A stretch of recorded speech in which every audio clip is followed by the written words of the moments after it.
The Tamil songs out of her songs. I mean, do you really have songs? Outlook on life, keep it futuristic. Even Optimus Prime knows I'm optimistic. I'm a natural chick and my rap's holistic.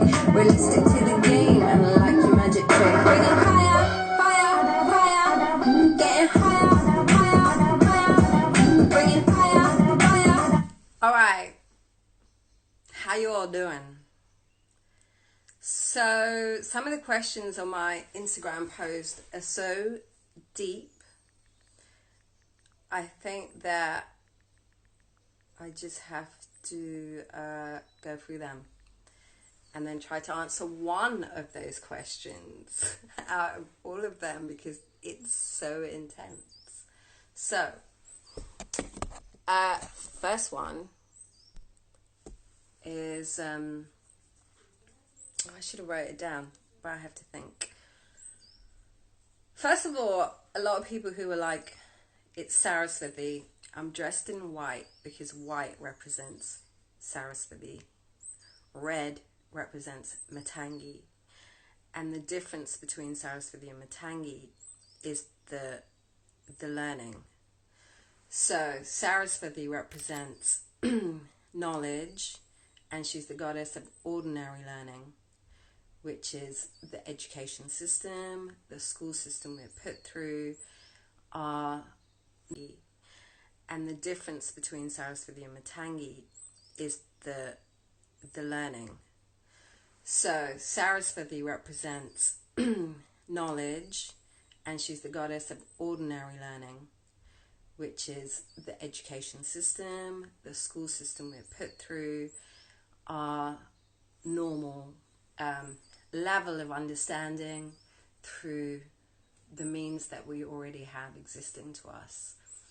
Matangi wears red and is the goddess of extraordinary learning, which doesn't exist in the common space of acquirable knowledge.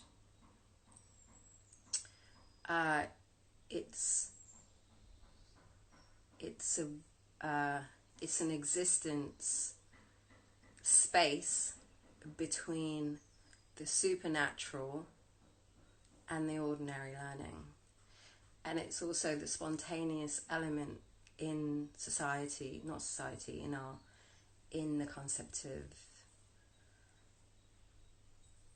the time, I suppose. It's when things can snap you into shape without anyone predicting it. Enlightenment, when it hits you in that moment, a moment of magic that happens, a moment when everything lines up and exports you somewhere else, the moment you see art and get from it something you didn't plan to get from it. It's not intuition, it's a different realm of understanding that you access, and it's not explainable by logic. And intuition is connected to consciousness, I reckon. But Matangi holds the sitar, and the sitar that Matangi holds has 5 strings, and the strings represent 5 things, which is your mind, your heartbeat, which allows you to be alive, your mind, and then your consciousness, your conscious mind, your breath, and the blood that runs through your body. All of this together is the person. Extraordinary knowledge. So when she strums the sitar, Matangi, it keeps all of those vibrations going. That keeps all our senses alive. Saraswati holds the sitar as well, but Saraswati is a form of a purity. She's a goddess that represents purity. She's dressed in white, and she's a virgin, and she's not married, and she is the consort to Brahma. And so in Hinduism we have Brahma and Saraswati, and in Christianity you have Abraham and Sarah. So the god Brahma in Hinduism is the first god that was seen where his temples don't exist in South India. It's very hard to find Brahma temples, whereas we have Shiva temples all over South India. But they say that existence of Brahma could be found more in the north, and it's to do with, if you travel up north and to the Middle East towards those areas, you can find presence of a different existence. And you can find Vishnu in India, and you can find Shiva. And so Matangi's consort is supposed to be Shiva, and Shiva is the consort of Sakti, who is the female god who splits into 10 goddesses, which Matangi is the number 9th one, who's the goddess of music. So Shiva's married to Sakti, who's strength, and without his wife Sakti, who is power reincarnated, because his wife Power killed herself because her dad didn't like her husband Shiva, so she set herself on fire, and then she was born again as Sakti.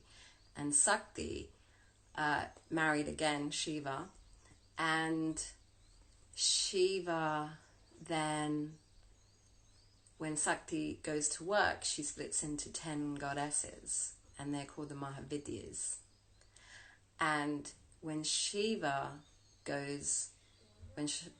splits into 10, so does Shiva, he splits into 10. And each one of those goddesses has the same consort, but they're equivalent. So in Hinduism, they have this concept where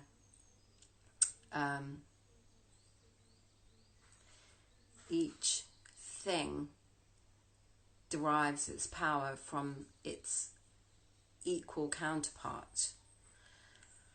And so they represent this through a painting, which you can find, where Shiva and Sakti is one person, and they paint the person half, 50 male, 50 female.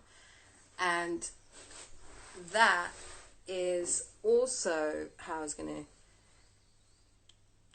kind of talk about the concept of non-binary, because that's another question that was posted in my comments section, where somebody asked me what my thoughts are, and I always understand it from an Eastern perspective, where two spirits can become like a partnership, or you can find that within yourself, or you can find it with somebody else. But that level of understanding, because ultimately everything is to do with understanding, and it's like two brains are better than one, or if you can find all that knowledge all by yourself, then that's great too. So it's really about having access to the greatest scope of knowledge and enlightenment that you can find.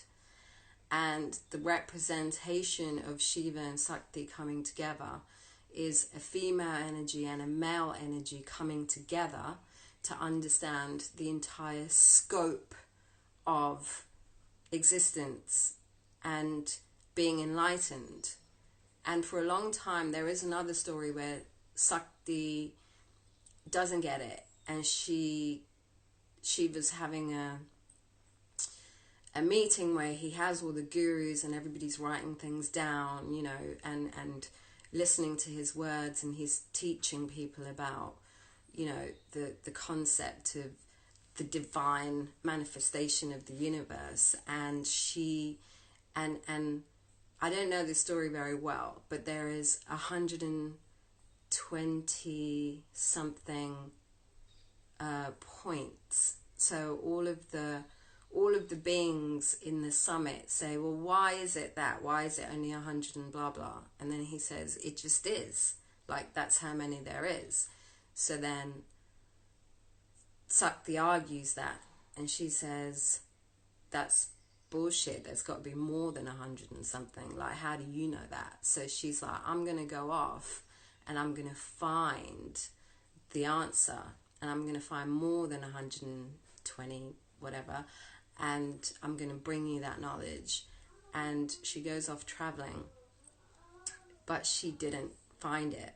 So she comes back, and she fails in her mission, and so she's a little bit like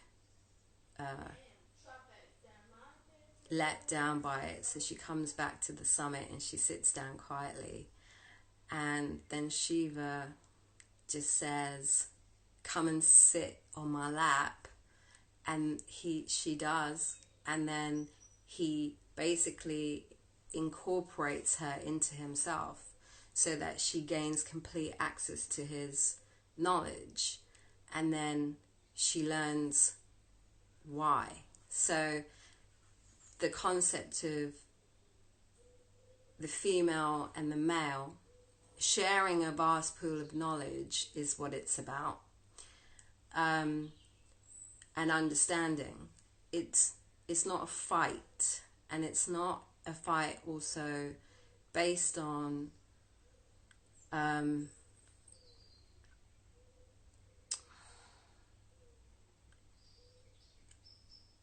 it's not a fight based on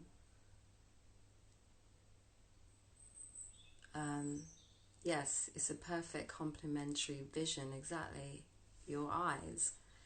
And it's both, and both is needed. And in the ancient times, in the Tamil, Vedic times, they had women that came and took part